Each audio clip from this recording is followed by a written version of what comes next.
नमस्कार विद्यार्थी मित्रो, स्टेप अप अकॅडमी मध्ये आपलं स्वागत आहे। मी संदीप कवडे। आज आपण जे आहे ती डे 112 नंबरची जी केस स्टडी आहे तर ती केस स्टडी आपण आज काय करणार आहे, डिस्कस करणार आहे। तत्पूर्वी ह्याच्या आधी आपण काय केलेलं आहे, एक 2 ते 3 व्हिडिओज बनवलेले आहेत, त्या तुम्ही व्हिडिओज बघून घ्या। पहिली म्हणजे काय की एक ओव्हरऑल आन्सर रायटिंगचा अप्रोच कसा असला पाहिजे ह्याच्यावरती व्हिडिओ बनवलेले आहे। उत्तर मंथनच्या माध्यमातून ती उत्तर मंथनच्या ग्रुपवरती देण्यात आलेली आहे, तर ती एक व्हिडिओ बघा ज्याच्यामध्ये तुम्हाला कळेल की इंट्रोडक्शन, बॉडी आणि कन्क्लुजन हे लिहित असताना काही काही जे बेसिक स्टिनंट्स आहेत ते यूज करायचे। सेकंड आपण जी बनवलेली होती ट्रायबल वर्सेस डिस्प्लेसमेंट डेव्हलपमेंट या रिलेटेड एक बनवलेली होती केस स्टडी, आणि त्या केस स्टडी मध्ये ओव्हरऑल एक सगळा अप्रोच सांगितलेला होता, कन्सेप्ट एक्सप्लेन केलेल्या होत्या। ठीक आहे, इथिकल मॅपिंग कसं इम्पॉर्टंट असतं। सेकंड थिंग आपण त्यामध्ये सांगितलेली होती की बेस्ट कोर्स ऑफ ऍक्शन आणि कोर्स ऑफ ऍक्शन, तर ह्यामध्ये अवेलेबल ऑफ द पर्याय, तर ह्या सर्व गोष्टींची इन्फॉर्मेशन जी होती तर ती त्या केस स्टडी मध्ये एक्सप्लेन केलेली आहे। त्यानंतर आपण काही स्टुडंटने लिहिलेले जे आन्सर्स होते ते आन्सर्स आपण काय केलेले आहेत, इव्हॅल्युएट करून त्यांना दिलेले आहेत, आणि त्याचबरोबर ते काय केलेले आहेत, केस स्टडी एक्सप्लेन करून झाल्यानंतर आपण ते आन्सर्स सॅम्पल कॉपी 1, 2, 3 अशा वेगवेगळ्या 3 कॉपी काय केलेल्या होत्या, एक्सप्लेन केलेल्या होत्या। आणि त्या एक्सप्लेनेशन मध्ये आपण प्रामुख्याने हायलाइट करून सांगितलेलं होतं की तथ्य लिहित असताना काय केलं पाहिजे, त्या मिस्टेक कशा अवॉइड केल्या पाहिजेत, इंट्रोडक्शन लिहित असताना त्याला करंट अफेअरचा कंटेक्स्ट कसा द्यायचा, ठीक आहे, उपशीर्षक कसं वापरायचं, या सर्व गोष्टीची इन्फॉर्मेशन आपण काय केलेली होती, कॉपी इव्हॅल्युएशन ह्या व्हिडिओमध्ये केलेली होती। ठीक आहे, तुमचा थोडा वेळ घेतला मी। त्यानंतर आता आपण शिफ्ट होतोय केस स्टडी जी आहे ती 112 नंबरची। ह्याची बघा बेसिक थीम जी आहे, आपण थीम वाईज काय करत आहे, केस स्टडीज कव्हर करत आहे, कारण की यूपीएससी किंवा आता जी एमपीएससी राज्यसेवा डिस्क्रिप्टिव्ह पण जी होणार आहे तर तिथं काय होईल की असा एक थीम वाईज पॅटर्न जो असणार आहे तो काय होणार आहे, फॉलो होणार आहे। ह्याच्या आधी आपण जो बघितलेला होता डेव्हलपमेंट वर्सेस डिस्प्लेसमेंट, ठीक आहे, आणि पॅट्रियार्की रिलेटेड एक केस स्टडी बघितलेली होती। आणि आजची जी ओव्हरऑल जी केस स्टडी आहे ती काय की पब्लिक सिव्हिल सर्व्हिस डायलेमा आणि ethics in public administration, integrity and governance. ठीक आहे, घटना अभ्यास जो आहे आजची थीम आपली ही आहे। तर ह्यामध्ये आपण काय करणार आहे, सर्वप्रथम मूव्ह होतोय। होप हे मॉडेल आन्सर तुम्ही उत्तर मंथन चॅनेल वरून डाउनलोड करून घेतला असेल आणि तुमच्या हे पुढ्यामध्ये असेल, तर आपण काय करतोय, 1 बाय 1 रीड करून घेऊया, आणि रीड करून झाल्यानंतर काही ओव्हरऑल क्वेश्चन्स आहेत ते बघूया आणि मॉडेल आन्सर डिस्कस करूया। बघा यामध्ये मिस्टर राजेश, ठीक आहे, IAS ऑफिसर आहेत, who has recently been posted as the district magistrate in newly created district. ठीक आहे, आता यांची इथं पोस्टिंग आहे असं सांगितलेलं आहे। तिथं काय सांगितलेलं आहे, एक प्रामुख्याने हायलाइट केलेलं आहे की तिथं undergoing the rapid infrastructure development, इन्फ्रास्ट्रक्चरचे काही डेव्हलपमेंट आहेत ते चालू आहेत, आणि allotted significant fund under the central government. ठीक आहे, सेंट्रल गव्हर्नमेंटची एखादी स्कीम आहे, त्या स्कीमच्या अंतर्गत काय केलेलं आहे, फंड अलोकेट केलेला आहे तो इन्फ्रास्ट्रक्चर डेव्हलपमेंट करण्यासाठी। ठीक आहे, रुरल रोड कुठले कुठले तथ्य बघा, rural road, public hospital and digital connectivity, प्रामुख्याने काय केलेले आहेत, या 3 गोष्टी इथं हायलाइट केलेल्या आहेत, कोणत्या, त्या स्कीमच्या अंतर्गत। ठीक आहे, Rajesh is known for his integrity, discipline and strict adherence to the rules. म्हणजे जे राजेश जे IAS ऑफिसर आहेत, ठीक आहे, DM जे आहेत, तर त्यांची एक प्रतिमा आहे की ह्याच्यापूर्वी जे काम केलेलं आहे तर ते मध्ये काय की प्रशासनामध्ये काम करत असताना त्यांच्याकडे सचोटी आहे, ते एक डिसिप्लिन वेनं काय करतात, वर्क करतात, आणि स्ट्रिक्ट टू रूल्स रेग्युलेशन जे आहेत ते काय करतात, फॉलो करतात, अशी एक त्यांची प्रतिमा आहे असं सांगितलेलं आहे। ड्युरिंग हिज फील्ड इन्स्पेक्शन, म्हणजे प्रशासक ज्यावेळी काय करत असतात की एखादी गोष्टीचं इन्स्पेक्शन वगैरे त्यांनी करत असतात, ह्या इन्स्पेक्शन मध्ये त्यांनी काय सांगितलेलं आहे बघा, mister Rajesh come across several anomalies in one village. Okay, ते ज्यावेळी एखाद्या विलेज मध्ये काय करतात, व्हिजिट देतात, तिथं त्यांना असं फाइंड आउट होतं, असं निदर्शनास येतं की पब्लिक हेल्थ सेंटर जे आहे तिथलं PHC centre which was shown as a completed in the official record, official वरती रेकॉर्डवर म्हणजे कागदोपत्री दाखवलेलं आहे की पूर्ण झालेलं आहे, पण ऍक्च्युअली त्यांनी ज्यावेळी फील्ड व्हिजिट केल्यानंतर त्यांना असं निदर्शनास आलं की कागदावरती तर पूर्ण झालेलं आहे, पण ऍक्च्युअल मध्ये त्यांनी ज्यावेळी बघितलं तर त्यावेळी ते काय होतं, इनकम्प्लीट होतं। ठीक, further investigation he find out the sub standard material was use. एक तर बघा की ते जे कन्स्ट्रक्शन चालू आहे ते इनकम्प्लीट आहे, ह्यांनी फिजिकल लेवलला बघितलेलं आहे. दुसरी गोष्ट, तिथं जे मटेरियल यूज करायचं होतं, say for example PSC centre construction करण्यासाठी जे बिल्डिंग मटेरियल लागणार होतं, तर त्याची जी क्वालिटी होती ती क्वालिटी काय झालेली आहे, हलक्या प्रतीचं मटेरियल यूज केलेलं आहे. ठीक आहे. आणि मिस्टर अक्षय, आता बघा स्टेक होल्डर्स मध्ये पहिले ऑफिसर्स कोण आले, मिस्टर राजेश, जे की कोण आहेत, DM आहेत. आता इथं अजून एक काय झालेले आहेत, स्टेक होल्डर्स ऍड झालेले आहेत. मग हे कोण आहेत, मिस्टर अक्षय, हे एक्झिक्युटिव्ह इंजिनियर आहेत. ठीक आहे, PWD डिपार्टमेंट मध्ये, who has been working in the district for the event. म्हणजे खूप वर्षापासून हे काय करायला लागलेले आहेत, अक्षय तिथं काम करायला लागलेले आहेत. कुठं, PWD डिपार्टमेंट मध्ये. Tries to pursue mister Rajesh. म्हणजे काय म्हणता, अक्षय जे आहेत ते राजेशना काय म्हणतात बघा. ठीक आहे, इग्नोर दिस इश्यू. म्हणजे हा काय जो गोंधळ कारभार जो चालू आहे, ठीक आहे, आणि तुम्हाला जे फाइंड आउट झालेलं आहे त्याच्याकडे तुम्ही काही लक्ष देऊ नका, असं हे कोण म्हणतात, अक्षय जे आहेत ते राजेशना सांगतात. त्यानंतर काय होते बघा, instead of focus new project. ह्या ज्या सर्व गोष्टी झालेल्या आहेत त्याचं सोडून द्या तुम्ही आणि नवीन गोष्टीवरती काय करा, नवीन प्रोजेक्ट वरती लक्ष द्या. ठीक आहे. Mister Akshay informs mister Rajesh that this is how system work. म्हणजे यांना थोडक्यात काय म्हणायचं आहे की हा जो भोंगळ कारभार जो आहे हा असाच चालतो, असं अक्षय राजेश यांना म्हणतात. ठीक. and that the delaying payment, taking action against contractor will stall work and create the political backlash. He warns that local MLA is closely monitoring the progress, is known for the retaliating against the officers who create unnecessary hurdle. म्हणजे जे अक्षय आहेत ते राजेश त्यांना काय म्हणतात की तिथले जे लोकल रिप्रेझेंटेटिव्ह आहेत, जर या अशा जर गोष्टी झाले तर ते पूर्णपणे काय असतात की बारीकपणे लक्ष ठेवून असतात आणि अशा गोष्टी त्यांना आवडत नाहीत असं हे ते सांगतात. ठीक आहे. In follow up meeting the MLA indirectly pressure mister Rajesh. ह्यांना तर ऑब्विसली मग कळालेलंच असणार की हिथं ह्या गोष्टीची काय झालेली आहे, इरेग्युलरिटी झालेली आहे. मग इरेग्युलरिटी झाल्यानंतर ते काय करतात, मिस्टर राजेश यांना थोडंसं काय करतात, प्रेशर क्रिएट करतात. मग reminding him the smooth coordination with the local leaders is essential for the development of the personal career growth. तर एखाद्या भागाचा तिथला जर विकास करायचा असेल तर कोऑर्डिनेशन असणं महत्वाचं आहे असं हे सांगतात.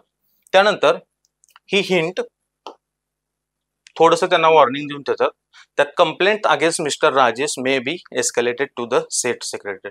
म्हणजे काय होऊ शकतात, जर राजेशनी जर सपोज ऍक्शन घेतली ह्या करप्शन वरती झालेल्या गोष्टीवरती, तर मे बी हा जो लोकल लेवलचा जो इश्यू आहे हा स्टेटच्या सेक्रेटरिएट पर्यंत काय होऊ शकतो, जाऊ शकतो, वरील सचिवापर्यंत जाऊ शकतो असं ते वॉर्न करतात. Tries to rock the boat. At the same time, local media pick up the story and praise Mr. Rajesh for his vigilance. Civil society organization start reaching out and providing him more information about the corruption. मग काय होतात की तिथले जे स्थानिक लोक असतील किंवा तिथले मीडिया रिपोर्ट असतील तर ते जाऊन काय करतात, मिस्टर राजेश यांना पण इन्फॉर्म करतात की ह्या सर्व गोष्टी अशा आहेत. ठीक आहे. Various department and encourage him to intended action against the corrupt official. Meanwhile, Mr. Rajesh received transfer message from the state government sitting routine administration reason.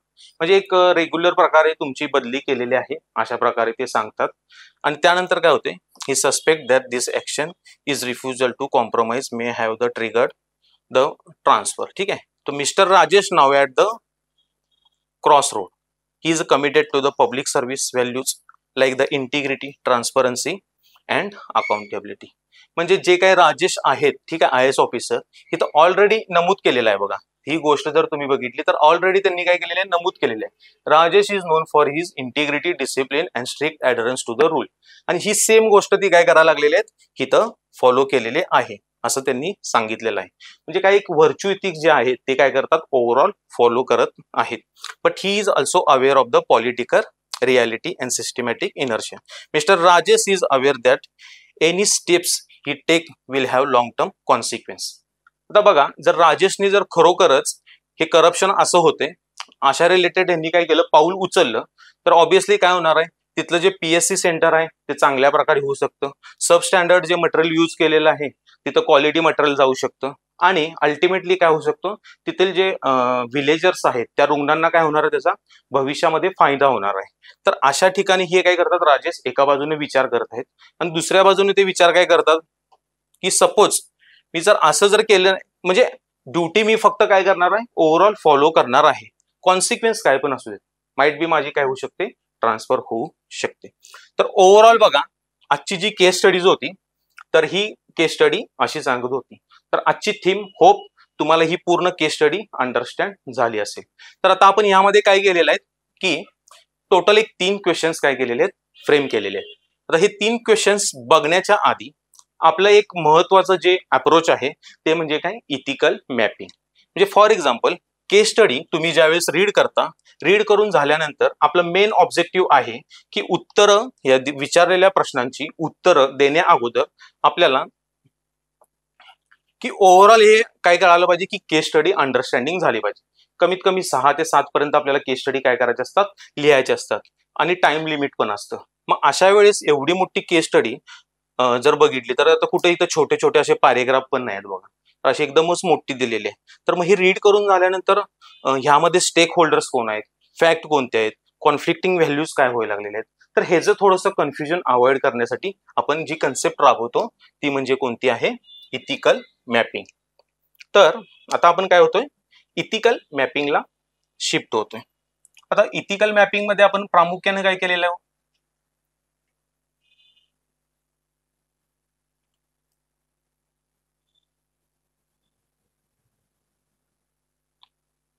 आपण मागच्या व्हिडिओमध्ये बघितलेलं होतं ट्रायबल अँड व्हर्सेस डेव्हलपमेंट मध्ये इंट्रोडक्शन वगैरे त्यांना लिहित असताना आपल्याला एक त्या केस स्टडीचा ओव्हरऑल ती केस स्टडी कशा रिलेटेड आहे, काय म्हणते, त्यामध्ये डायलेमा कोणता आहे, नैतिक समस्या कोणत्या आहेत, स्टेक होल्डर्स कोणता आहेत, एक ओव्हरव्ह्यू आपल्याला अंडरस्टँडिंग झाला पाहिजे. तर ही केस स्टडी जी आहे तर ती केस स्टडी काय होत की इथिकल डायलेमामध्ये काय झालेले आहेत, मिस्टर राजेश हे काय करत आहेत, फेस करत आहेत. त्यामध्ये काय की encountering the corruption, political pressure and systematic inefficiency during the rural infrastructure development. ते जे काही ग्रामीण भाग होतं त्या ग्रामीण भागामध्ये राजेश ज्यावेळी व्हिजिट करायला गेले त्यावेळी त्यांना काय झालं, ह्या गोष्टी सगळ्या फाइंड आउट झाल्या. आता ह्यामध्ये ऍक्शन कशी घ्यायची ह्या रिलेटेड एक काय झाला आपला हा सब्जेक्ट मॅटर आजचा झालेला आहे. त्यानंतर आपण शिफ्ट काय होतं, स्टेक होल्डर्स इन्व्हॉल्व. बघा हा आपला ज्या वेळेस ओव्हरऑल आपलं हे होईल, काय होईल की इथिकल मॅपिंग कम्प्लीट होईल त्यावेळेस ऑब्विसली आपल्याला क्वेश्चन सॉल्व्ह करत असताना एकदम कमी प्रमाणात काय करायला लागणार आहेत, इफर्ट्स घ्यायला लागणार आहेत. फॉर एक्झाम्पल आता इथं काय दिलेलं आहे, राजेश जे आहेत ते डिस्ट्रिक्ट मॅजिस्ट्रेट आहेत, नंतर अक्षय एक्झिक्युटिव्ह इंजिनियर, त्यानंतर हे जे बाकीचे जे स्टेक होल्डर्स आहेत, local MLA, contractor, village local villagers, media and civil society and state governments, एवढे ओव्हरऑल जर 7 प्रकारे जर बघितले तर हे काय आहेत, हितधारक आहेत. ठीक आहे, होप तुम्हाला हे हितधारक कसे फाइंड आउट करायचे हे मागच्या वेळेस पण मी डिटेल सांगितलेलं आहे, प्लीज तो एकदा पण व्हिडिओ बघून घ्या. त्यानंतर आपण शिफ्ट होतो फिलॉसॉफी. बघा फिलॉसॉफी हा पार्ट जरी तुम्हाला आत्ता थोडंसं ऐकत असताना जरी नवीन वाटला तरी तुम्ही थोडंसं काय करा की डायजेस्ट करून घेण्याचा प्रयत्न करा, कारण की ऍक्च्युअल मध्ये जर टॉपर्स बघितले तर जस्टिफिकेशन वगैरे ते देत असताना म्हणजे त्यावेळेस ते काय करतात की थिंकर्स वगैरे ते यूज करण्याचा, इथिकल थेरी यूज करण्याचा काय करतात, प्रयत्न करतात. मग त्यामुळं तुमचं पण जे आन्सर आहे ते एकदम क्वालिटी लेवलला आलं पाहिजे, इथिकल पर्स्पेक्टिव्हनं आलं पाहिजे, ह्यासाठीचा हा प्रयास आहे. ठीक आहे, त्यामध्ये डिऑन्टॉलॉजी, कांट आपण मागच्या केस स्टडीमध्ये बघितलं होतं की कांट काय म्हणतो की म्हणजे कर्तव्यनिष्ठ, म्हणजे तुम्ही कर्तव्यनिष्ठ अधिकारी असलं पाहिजे, म्हणजे तुम्ही तुमची ड्युटी फॉलो करा. राजेश यांना असं सांगायचं त्यांना की तुम्ही तुमची ड्युटी फॉलो करा, कॉन्सिक्वेन्स भले मग तुमची ट्रान्सफर झाली तरी चालेल, ड्युटी फॉलो केली तर पब्लिक गुड काय असणार आहे बघा, रोड चांगला होणार, त्यामुळे ऍक्सिडेंट रिड्यूस होऊ शकतात. सेकंड गोष्ट जर बघितलं तर तिथलं जे पीएससी सेंटर आहे ते चांगलं बिल्ड झालं, त्यामुळे काय होणार आहे, लोकांना आरोग्याच्या सुविधा ज्या आहेत त्या चांगल्या प्रकारे मिळणार आहेत, त्यामुळे ड्युटी फॉलो करा. युटॅलिटेरियनिझम ग्रेटेस्ट गुड, बरोबर आहे. जर ते पीएससी सेंटर जर चांगल्या प्रकारे जर कन्स्ट्रक्शन झालं तर तिथं कितीतरी लोक जी आहेत ती तिथे येणार आहेत बेनिफिट घेण्यासाठी, तर जास्तीत जास्त पेशंटना त्याचा फायदा होऊ शकतो, जास्तीत जास्त लोकांचे भले, म्हणजे काय, हे आपलं उपयुक्ततावाद. Okay, virtue ethics Aristotle, courage, तुमच्यामध्ये धैर्य पाहिजे, ठीक आहे, सचोटी पाहिजे, रचनेस इन द डिसिजन मेकिंग. भले ह्यांना म्हणजे जे अक्षय आपले हे जे राजेश आहेत, राजेश त्यांना जरी अक्षय म्हणत असले की हे असंच चालते, ते असंच चालतंय हे अक्षयचं ऐकून घेण्यापेक्षा राजेशनी जे आहे ते व्हर्च्यू इथिक्स जे अरिस्टॉटल सांगतो त्याच्यावरती ते ठाम राहिलं पाहिजे. हे एकदम सिंपल आहे. जरी हे शब्द वेगवेगळे जरी असे हेवी वाटत असले तरी ह्याचा अर्थ जो आहे तो प्रशासनाच्या पर्स्पेक्टिव्हनं घ्या. आपल्याला ह्याच्यावरती ही फिलॉसॉफी काय आहे ते काय एक्सप्लेन करत बसायचं नाही, कुठे ओरिजिन झाली, ह्या गोष्टी आपल्याला महत्वाच्या नाही आहेत. फक्त आपल्याला जस्टिफिकेशन देण्यासाठी ह्या गोष्टींचा उपयोग होतो. ठीक, सॉरी. त्यानंतर आपण व्हॅल्यूज इन्व्हॉल्व. ठीक आहे, समाविष्ट मूल्ये. ह्यामध्ये मूल्ये कोणती कोणती आहेत ह्याचं पण इम्पॉर्टन्स मी तुम्हाला सांगितलेलं आहे की इथिकल अँगलनं आन्सर ज्यावेळी लिहायचा असतो त्यावेळी त्यामध्ये असणारी मूल्ये जी आहेत ती कोणती समाविष्ट आहेत ती लिहावी लागतात. इंटिग्रिटी, ठीक आहे, accountability, courage, rule of law आणि पब्लिक वेलफेअर. या दोन गोष्टी फक्त एक्सप्लेन करतो. रूल ऑफ लॉ, ठीक आहे, कायद्याचे राज्य. तर तुम्ही काय केलं पाहिजे, जी इरेग्युलरिटी झालेली आहे, जो लोकांचा पैसा तुम्हाला दिलेला आहे, युटिलायझेशन ऑफ पब्लिक फंड हा सिलेबसचा पण टॉपिक आहे थेरी सेक्शन मध्ये, तर ते प्रॉपर प्रमाणे काय झाला पाहिजे, त्या निधीचा उपयोग झाला पाहिजे. ठीक आहे, त्यासाठी जे काही कायदे वगैरे ते नसतील ते तुम्हाला फॉलो केले पाहिजेत. आणि पब्लिक वेलफेअर अल्टिमेटली ते पीएससी सेंटर रोड जे आहे ते वेलफेअरच्या पर्स्पेक्टिव्हनच काय करत आहे, कन्स्ट्रक्शन करत आहे. ह्या काय झाल्या, व्हॅल्यूज झाल्या. त्यानंतर फॅक्ट बघा, जे पीएससी सेंटर जे आहे ग्रामीण भागामध्ये तिथं दाखवलेलं आहे की आरोग्य केंद्र जे आहे ते कंप्लीट झाले असं कागदोपत्री दाखवलेलं आहे, पण मिस्टर राजेश हे ज्यावेळेस व्हिजिट करतात त्यावेळेस त्यांच्या निदर्शनास येतं की हे इनकम्प्लीट आहे. दुसरं काय की मटेरियल जे आहे ऍक्च्युअल कागदावरती जे मटेरियल वापरण्यास सांगितलेलं होतं ते कमी आणि निकृष्ट दर्जाचं काय केलेलं आहे, मटेरियल वापरलेलं आहे.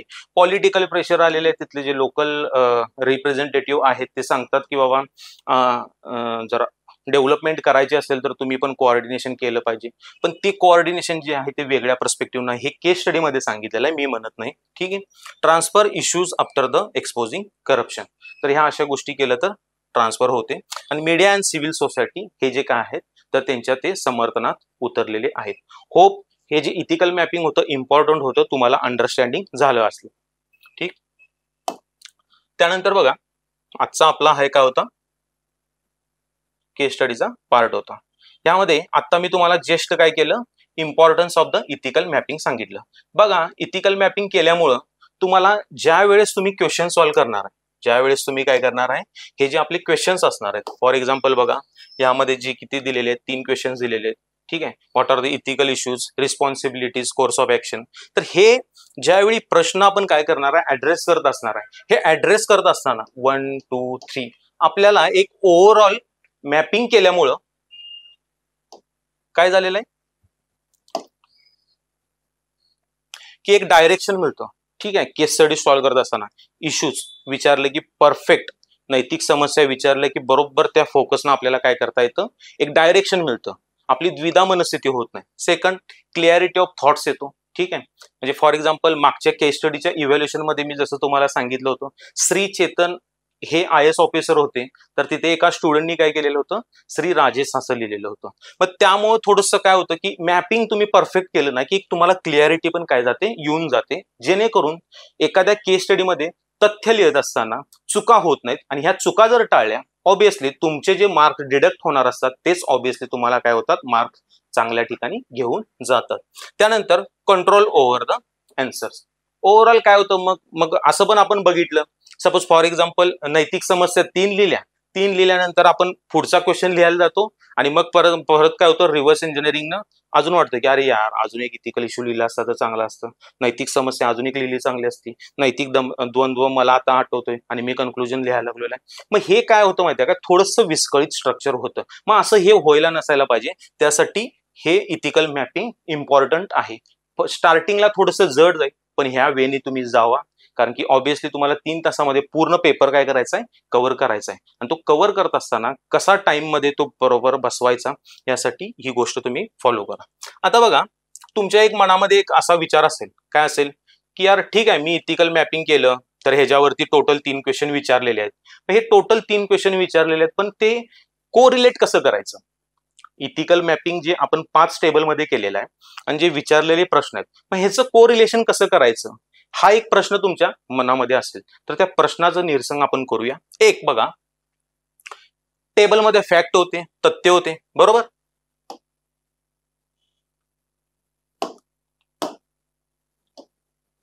तथ्य होते, व्हॅल्यूज होत्या, मूल्य, करेज आहे, ठीक आहे, धैर्य त्यांच्यापाशी आहे, इंटिग्रिटी आहे, असे हे वेगवेगळे काय केलेले होते, मूल्य त्यामध्ये नमूद केलेले होते. त्यानंतर डायलेमास, एक द्वंद्व पण त्यामध्ये केस स्टडी मध्ये सांगितलेले होते. कोणता डायलेमास आहे की फॉर एक्झाम्पल ड्युटी फॉलो करायची, काय जे अक्षयनी सांगितलेली जी गोष्ट आहे ती करायची. ह्यामध्ये एक डायलेमा एक तयार झालेला होता. तर अशामध्ये काय होतं, तुमचे इथिकल प्रिन्सिपल्स जे आहेत, ठीक आहे, म्हणजे नैतिक मूल्यांचं कुठल्या कुठल्या नैतिक मूल्यांचं उल्लंघन होतं हे तुम्हाला कळतं. म्हणजे फॉर एक्झाम्पल तुम्ही काय फॅक्ट मध्ये आपण करेज पण बघितलं, बरोबर आहे, धाडस, म्हणजे भले तुम्हाला जरी ऑपोजिशन करत जरी असले तरी तुमच्यामध्ये एक काय धाडस आहे की नाही यार ही गोष्ट चुकीची होत्या आणि मी अशी होऊ देणार नाही. कारण की रोडमध्ये जर करप्शन झालं तर प्रॉब्लेम काय होऊ शकतो, ऍक्सिडेंट होऊ शकतात. इन्फ्रास्ट्रक्चर डेव्हलपमेंटमध्ये जर बघितलं तर तिथं पण काय होऊ शकतं, बिल्डिंग कोलॅप्स होऊ शकते.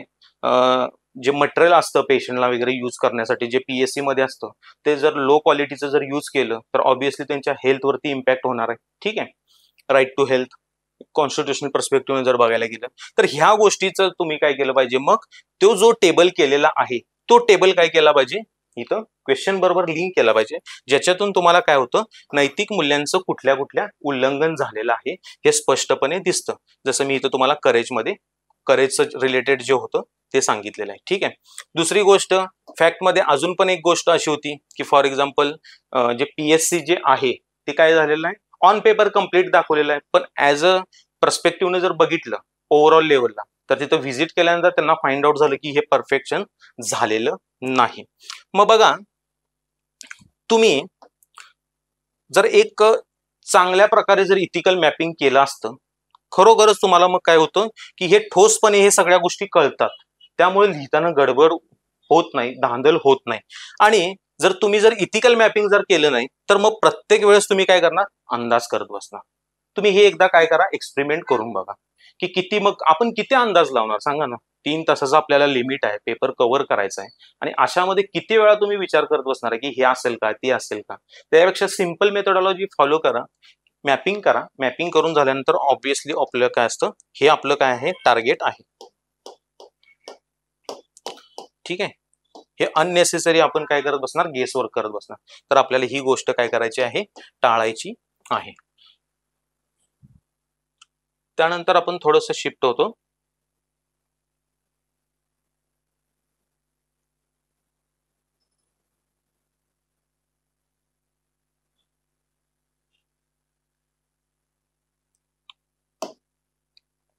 आता केस स्टडीवरती आपण शिफ्ट होतोय. What are the ethical issues involved in the above cases. ठीक आहे, तत्पूर्वी आपण काय करणार आहे की मॉडेल आन्सर जर आपण बघितलं तर मॉडेल आन्सर मध्ये हे काय दिलेलं आहे, हा इंट्रोडक्शनचा पार्ट आहे. त्यामध्ये काय विचारलेले आहेत, नैतिक समस्या विचारलेल्या आहेत. ठीक आहे, सेकंड काय विचारलेलं आहे, इथिकल रिस्पॉन्सिबिलिटीज ऑफ मिस्टर अक्षय. अक्षय कोण आहेत, हे पीडब्ल्यूडी मध्ये ऑफिसर्स आहेत. ठीक आहे, एक्झिक्युटिव्ह इंजिनियर आहेत. ठीक आहे, what are the implications of his action for the good governance. बघा हा शब्द पण महत्वाचा आहे. गुड गव्हर्नन्स वरती, सुशासनावरती काय परिणाम पडणार आहे. कारण की काय की अक्षय जे आहेत ते सांगायला लागलेले आहेत ना की हे असंच चालतं, हे राजेशला कन्वे करायला लागलेले आहेत. मग ऑब्व्हियसली हे असंच चालतं म्हणल्यानंतर रोड डॅमेज होणार, पीएससी जे कन्स्ट्रक्शन होणार आहे ते पण प्रॉपर वेने होणार नाहीत आणि ऑब्व्हियसली जे गुड गव्हर्नन्स जे आपलं मोटिव्ह होतं ते काय होणार, कॉम्प्रोमाइज होणार. What should be the best course of action for mister Rajesh and justify your answer. हे आपलं काय.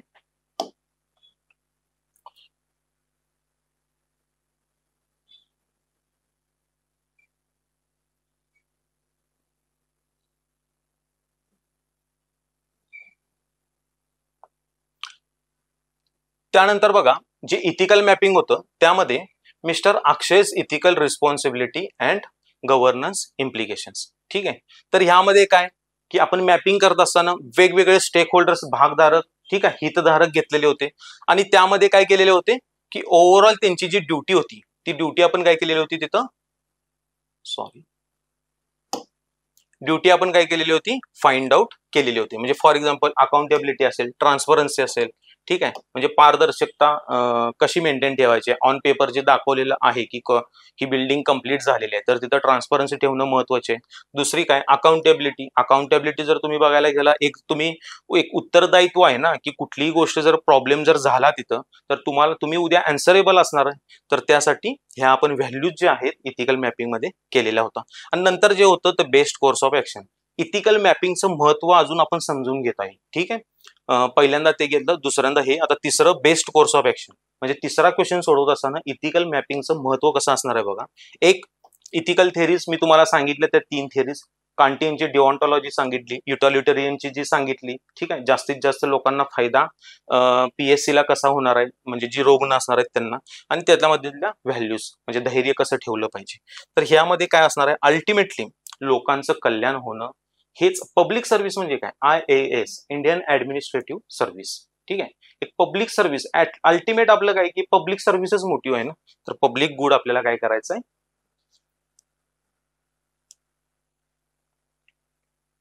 आता आपण बघा, होप तुम्हाला जे मॅपिंगची जी पूर्ण कन्सेप्ट होती ती कन्सेप्ट पूर्ण अंडरस्टँडिंग झाली असेल. कन्सेप्ट अंडरस्टँडिंग झाल्यानंतर आपण अल्टिमेटली काय होतोय, जे शिफ्ट होतोय ते होतोय इंट्रोडक्शनला. ह्याच्या आधी मी तुम्हाला सांगितलेलं होतं, ओव्हरऑल जर क्वेश्चन बघितले आयोगाचे, तर तिथं असं काही लिहिलेलं नसतं की केस स्टडी सुरुवात करताना इंट्रोडक्शन पण लिहा. पण बाय डिफॉल्ट एक ओव्हरऑल जर तुम्ही टॉपर्सची कॉपीज बघितली, तर ते काय करतात, एक इथं इंट्रोडक्शन हायलाइट करतात. मग हे इंट्रोडक्शन हायलाइट करत असताना तुम्हाला एक आयडिया दिलेली आहे, ती म्हणजे मॅपिंग मधनं सब्जेक्ट मॅटर. ठीक आहे, म्हणजे विषय काय आहे, केस स्टडी जी केस स्टडी सांगते त्या केस स्टडीचा विषय काय आहे, तर तो तुम्ही काय करू शकता, इथं लिहू शकता. आता यामध्ये काय केलेलं आहे, upright IAS officers. Okay, upright means हे आपण डिटेल एक्सप्लेन करतो मी. अपराईट IAS ऑफिसर्स म्हणजे काय, नेक्स्ट म्हणजे काय, डीप सिटेड करप्शन. ठीक आहे, अँड पॉलिटिकल प्रेशर. हे ओव्हरऑल काय झालेलं आहे, केस स्टडीचा सब्जेक्ट मॅटर आहे. आणि ह्यामध्ये काय होतं, त्यांना इथिकल डायलेमा फेस होतो. आता एक इंट्रोडक्शन मी तुम्हाला थोडस ब्रीफली एक्सप्लेन करतो. अपराईट ऑफिसर म्हणजे काय, की ह्यामध्ये त्यांनी सांगितलेलं आहे की हा जो ऑफिसर आहे तो पहिल्यापासून जर एक ओव्हरऑल बघितलं तर सचोटी मेंटेन ठेवतो, मोरल करेज त्याच्यामध्ये आहे. ठीक आहे, हे ओव्हरऑल काय होतं, अपराईट IAS ऑफिसरचे म्हणजे ह्या ओव्हरऑल व्हॅल्यूज आहेत. ठीक आहे, इथं काय सांगितलेलं आहे की पॉलिटिकल प्रेशर्स पण काय झालेलं आहे त्याच्यावरती क्रिएट झालेले आहे. जे तिथले लोकल रिप्रेझेंटेटिव्ह आहेत त्यांनी काय केलेलं आहे, प्रेशर क्रिएट केलेलं आहे. मग तिथं काय होतं की administrative duty with the ethical commitment. आता IAS म्हणून रुजू झाल्यानंतर ऑब्विसली त्यांची एक ड्युटी आहे, ती त्यांना फॉलो करायची. पब्लिक गुड जे आपण मगाशी बघितलेलं होतं ते इम्पॉर्टंट आहे. ते पब्लिक गुड जे आहे त्याच्यासाठी तर आपण काय करत असतो, ऍडमिनिस्ट्रेशन ड्युटी करत असतो. आणि ती ड्युटी करत असताना मग तुमच्याकडे इंटिग्रिटी असेल, मोरल करेज असेल, हे इम्पॉर्टंट असतं. व्हर्च्यू इथिक्स मध्ये आपण बघितलेलं आहे. आणि त्यातून मग तुमची काय असते की इथिकल कमिटमेंट असते, जी राजेशनी काय केलेली आहे या केस स्टडीमध्ये कमिटमेंट देऊन सांगितलेलं आहे. आता डायलेमा तर तयार झालेलाच आहे. ठीक आहे, डायलेमा काय म्हणतो, इंटिग्रिटी वर्सेस जॉब. एक, सचोटी ठेवून मी प्रामाणिकपणे काम करतो. दुसरी गोष्ट, जॉबचं जे आहे ते ट्रान्सफर रिलेटेड ह्या गोष्टी पण सांगितलेल्या आहेत. ठीक आहे,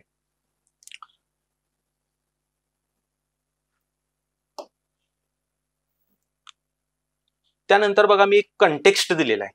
ह्यामध्ये ह्याच्यापूर्वी पण मी केस स्टडीमध्ये ट्रायबलच्या केस स्टडीमध्ये तुम्हाला सांगितलेलं होतं की तिथं सब्जेक्ट मॅटर देऊन दिल्यानंतर गडचिरोलीमध्ये काय झालेला इश्यू, ठीक आहे, ट्रायबलमेंट डिस्प्लेसमेंटचा, आणि एक नियामगिरी हिलचा काय केलेला होता, कंटेक्स्ट दिलेला होता आणि ते चालू घडामोडीशी लिंक करून सांगितलेलं होतं. सेम केस स्टडी अशीच जर तुम्हाला कुठं ऐकायला मिळाली, ओव्हरऑल इंडियामध्ये असू दे किंवा महाराष्ट्रामध्ये असू दे, तर तुम्हाला अशी कधी ऐकायला मिळाली तर ती तुम्ही काय करू शकता, इथं थोडंसं एक कंटेक्स्ट लिहू शकता की recently this things happen in that particular region. असं जर लिहिलं तर ऑब्विसली जे नॉर्मल आन्सर लिहिणार आहेत आणि जे तुम्ही कंटेक्स्ट मेन्शन करून लिहिणार आहे, ऑब्विसली तुम्हाला तिथे एक 0.25 मार्क तरी एक्स्ट्रा भेटतात. मग आता हे कंटेम्पररी मध्ये जर तुम्ही विचार करायचा म्हटला, ठीक आहे, गव्हर्नन्स चॅलेंजेस, अशा गोष्टी गव्हर्नन्स मध्ये होत चाललेल्या आहेतच. Example 1, MG NREGA fund misuse. ठीक आहे, आता हे कुठं झालेलं होतं, तर एक आपण थोडंसं एक मी काही लिंक आणलेले आहेत इम्पॉर्टंट, तुम्हाला जरा असं दाखवतो. तर यामध्ये मग तुम्ही जर बघितलं असेल तर हे न्यूज मध्ये मग काय केलेले आहे, ही न्यूज जी होती यामध्ये काय बघा, approve, okay, approve prosecution of the IS officer Pooja Singhal in MJ Narega scams and money laundering case. The issue is considered as a deemed sanction to prosecute her. Actually news मध्ये आलेलं होतं. तर ही जी current context मध्ये ज्या अशा काही घटना घडलेल्या असतात तर त्या तुम्हाला पण माहित असणं गरजेचं आहे. सेकंड आपण सांगितलेलं होतं तुम्हाला की की महाराष्ट्र टाइम्सला एक न्यूज होती की महाराष्ट्र IS ट्रान्सफर, ठीक आहे, राज्यात बदल्यांचा धडका सुरूच. तर असं काय केलेलं होतं, एक 20 काय होते अधिकारी होते. मग ठीक आहे, मग त्यांची पदोन्नती झालेली आहे की कोणत्या पर्स्पेक्टिव्हने ट्रान्सफर केलेली आहे हा भाग वेगळा आहे, पण आपण काय करायचं, केसच्या पर्स्पेक्टिव्हने घ्यायचा आहे. होप तुम्हाला हे जे इंट्रोडक्शनचा पार्ट असेल ते अंडरस्टँडिंग झाला असेल. आता नेक्स्ट आपण जे शिफ्ट होतोय ते इथिकल इश्यूज होतोय. आता इथिकल इश्यूज मध्ये जर तुम्ही मॉडेल आन्सर मध्ये जर बघितलं, होप तुम्ही ओपन केलं असेल हे, तर ह्यामध्ये फर्स्ट पॉइंट जो आहे तर तो कोणता आहे, corruption and misuse of the public fund. तर ह्यामध्ये त्यांनी नमूद करून सांगितलेलं आहे की डायरेक्ट फायनान्शियल काय होऊ लागलेले, इरेग्युलरिटी होऊ लागलेले. त्यामध्ये मग तुम्ही प्रामुख्याने जर बघितला असेल तर जो सेंट्रल गव्हर्नमेंट कडनं जो फंड आलेला आहे तो फंडचं युटिलायझेशन प्रॉपर होणं इम्पॉर्टंट आहे, पण ते होत नाहीये. ठीक आहे, ते PSC सेंटर आहे तिथं व्यवस्थित प्रमाणे जात नाही, कागदोपत्री फक्त दाखवलेलं आहे. दुसरी रोड इन्फ्रास्ट्रक्चर मध्ये पण प्रॉब्लेम आलेला आहे आणि जे मटेरियल आहे ते हलक्या प्रतीचं सबस्टँडर्ड मटेरियल काय केलेलं आहे, यूज केलेलं आहे. हे या काय करत होतं, इथिकल इश्यूज मधून दिसून येतं. जर एक बघितला तर आता तुम्ही एक विचार करा की जे आपण टॅक्स वगैरे पे करत असतो आणि टॅक्स वगैरे पे करून झाल्यानंतर त्यातनं जो मनी असतो तो काय केला जातो, एक पब्लिक वेलफेअरसाठी यूज केला जातो, हे एक कॉमन तुम्हाला माहित आहे. तर मग अशा वेळेस जर जो सार्वजनिक जो पैसा आहे, ठीक आहे, तो जर चांगल्या कामासाठी बरोबर जर परफेक्टली यूज झाला असता ह्या केसमध्ये, तर ऑब्व्हियसली काय होणार आहे, तुमचा विश्वास बसणार आहे. कारण की का, की तुमच्याच घरातली कधी कोणतरी व्यक्ती असेल त्या PSC सेंटरमध्ये काय घेत असेल, बेनिफिट घेत असेल. तुमच्याच त्या तिथल्याच व्हिलेज मधले काही लोक असू शकतात की ज्या रोडवरनं प्रॉपर वेनं जाऊ शकतात, जर प्रॉपर वेनं रोड जर बांधला तर अशामध्ये तुमचा काय होतो, विश्वास संपादन होतो. आणि दुसरी गोष्ट काय होऊ शकते, जर तसं जर झालं नाही, मिसयूज जर झाला तर ऑब्व्हियसली काय होते, फसवणूक होते. कशामुळं, तर कमी दर्जाचं जे मटेरियल आहे ते यूज केलेलं आहे. जर तसं जर झालं तर ऑब्व्हियसली तुमची म्हणजे तुम्हाला वाटणार की ही फसवणूक झालेली आहे. आता बघा, मी हे जे वर्ष जे पूर्ण सांगितलं ते केस स्टडीच्या पर्स्पेक्टिव्हने सांगितलं. दुसरं मी तुम्हाला हे एक पण नमूद करून सांगितलेलं होतं की केस स्टडी जे आयोग विचारतं ते विचारण्यामध्ये जर तुम्ही बघितलं तर ओव्हरऑल अशा ज्या घटना असतात त्या कुठंतरी काय झालेल्या असतात, भारतामध्ये घडलेल्या असतात. म्हणून त्या पर्स्पेक्टिव्हने ह्या केस स्टडी विचारलेल्या असतात. सॉरी. तर बघा, यामध्ये एक कंटेक्स्ट मी तुम्हाला सांगतो की नॅशनल रूरल हेल्थ मिशन उत्तर प्रदेशचा मी तुम्हाला काय केलेला एक संदर्भ दिलेला आहे. तर तिथं काय झालेलं होतं की आरोग्य विभाग जे आहे तर त्या आरोग्य विभागामध्ये हे काय झालेलं होतं की अशी घटना घडलेली होती. ओके,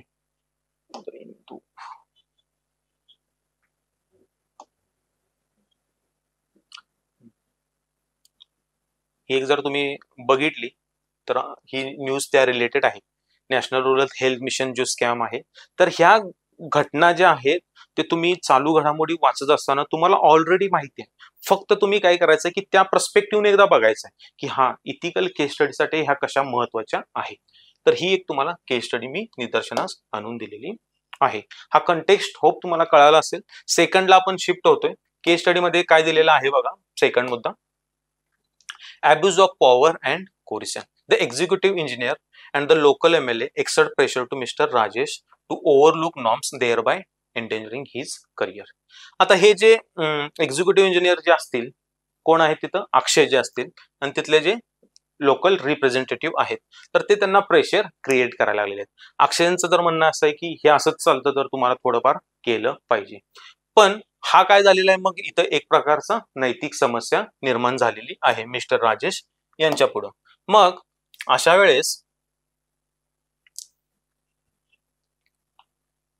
तर बघा, एक हॉनेस्ट IS ऑफिसर जर असेल म्हणजे मिस्टर राजेश जे आहेत आणि त्यांच्यावरती जर असे प्रकारचं जर प्रेशर येत असेल तर ऑब्व्हियसली त्यांना काम करत असताना प्रॉब्लेम येणार आहे, ही एक गोष्ट आहे. दुसरं, अधिकारी हे नियमाचे पालन करण्यासाठी असतात, ठीक आहे, हे बेसिक प्रिन्सिपल आहे. तर ह्या प्रिन्सिपल मध्ये आपण हे फॉलो करत असताना इथं आपल्याला प्रेशर पण यायला लागलेलं आहे. तर असं जर बघितलं तुम्ही तर ही तर राजेशची हा जो पार्ट आहे हा पार्ट मध्ये तुम्हाला केस स्टडीचा कंटेक्सच्या पर्स्पेक्टिव्ह आहे. असं कुठं घडतं तर बघा, दुर्गा शक्ती नागपाल मॅडम आहेत, ठीक आहे, उत्तर प्रदेशमध्ये नोएडा या रिजन मध्ये काय होत्या, पोस्टेड होता. तर तिथं बेकायदेशीर वाळू उपसा होत होती. मग जर बेकायदेशीर वाळू उपसा झाली, ऑब्व्हियसली इकॉलॉजिकल हार्मनेस होणार आहे आणि इकॉलॉजिकल हार्मनेस झाल्यानंतर ओव्हरऑल इकॉलॉजी तिथली काय होणार आहे, डिस्टर्ब होणार आहे. तर असं न झालं पाहिजे. तर ह्यासाठी पण इथं काय करत होत्या की ही सेम सिच्युएशन पण तिथं काय करत होत्या, फॉलो म्हणजे अशा फेस करत होत्या. हे फक्त तुम्हाला एक कंटेक्स्ट दिलेला आहे दुर्गा शक्ती नागपाल मॅडमांचा. तर इथं जर बघितली तर ही न्यूज त्या रिलेटेड आहे अशी, ठीक आहे, दुर्गा शक्ती नागपाल मॅडमांची. तर हे एक तुम्हाला न्यूज अशा येत असतात, तर तुम्ही थोडस बघणं या रिलेटेड गरजेचं आहे, ठीक आहे. Model answer. थर्ड पॉइंट बघा,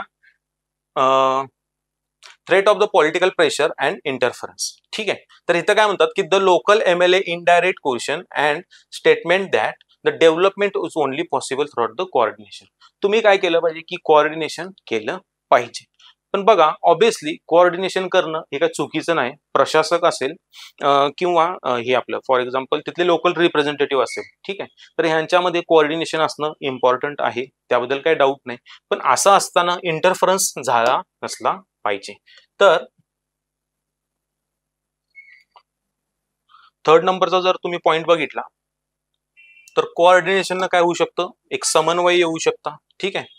पण इंटरफरन्स जर जास्त ओव्हर रेग्युलेटेड झाला तर अशामध्ये काय होतं, मग हस्तक्षेप झाला तर ऑब्व्हियसली पब्लिक गुड जे आहे, लोकांचं जे कल्याण करायचं आहे, जे कल्याणकारी योजना आहेत त्या योजनेचा जो पब्लिक युटिलायझेशन फंड आहे तो त्यांच्यासाठी वापर करत असताना तो जर कॉम्प्रोमाइज झाला तर पब्लिक गुड कॉम्प्रोमाइज होणार आहे आणि अशामध्ये मग हा हस्तक्षेप काय होतो, प्रॉब्लेमॅटिक होतो. इथं आपल्या काय होतात, जी आपली नैतिक मूल्य असतात, जे राजेश आहेत त्यांच्या कॉम्प्रोमाइज होतात.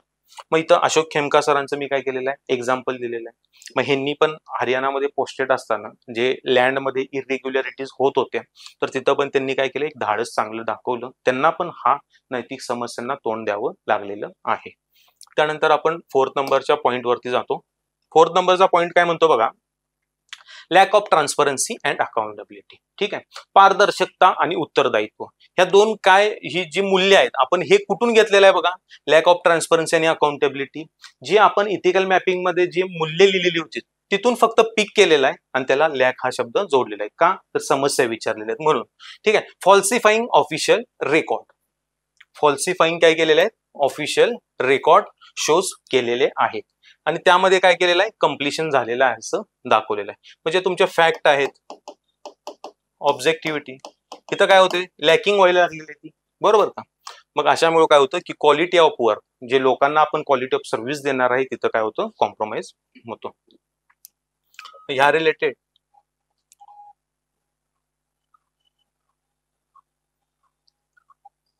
बघा, अल्टिमेटली जे फॉल्सिफाईंग रिपोर्ट जर पब्लिश केला तर काय होणार आहे, अल्टिमेटली गव्हर्नन्स वरती इम्पॅक्ट होणार आहे.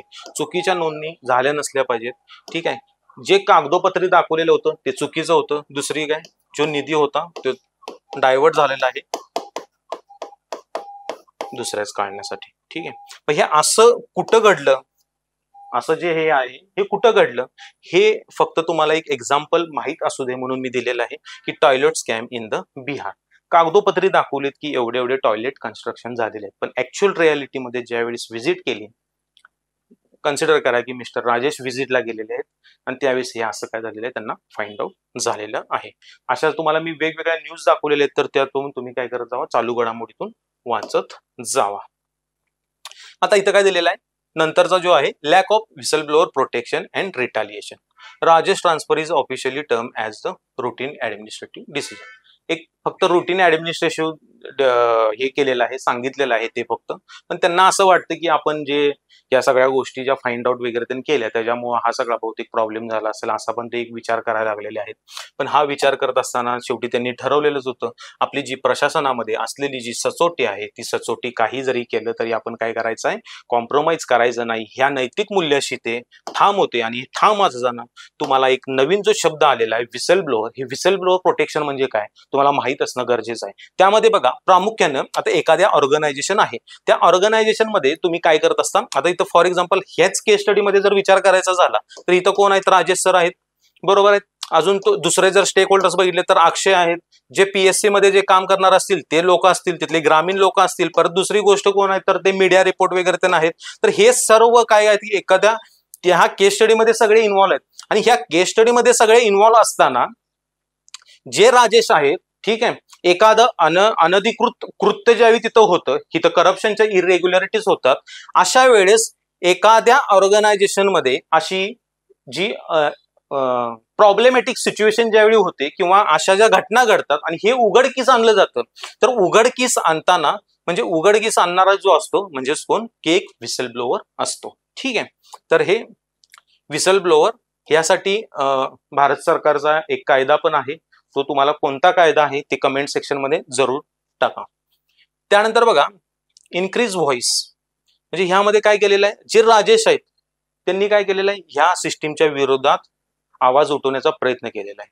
कशामुळे, एक व्हिसल ब्लोअर असल्यामुळे. ठीक आहे, ऍक्शन, त्यामुळे काय होतं, कारवाई होते.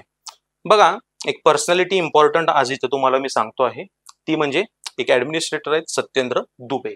सत्येंद्र दुबे हे जे होते IITNS आहेत, ठीक आहे, नॅशनल हायवे अथॉरिटी ऑफ इंडियामध्ये ऍज अ हेड ते लीड करत होते.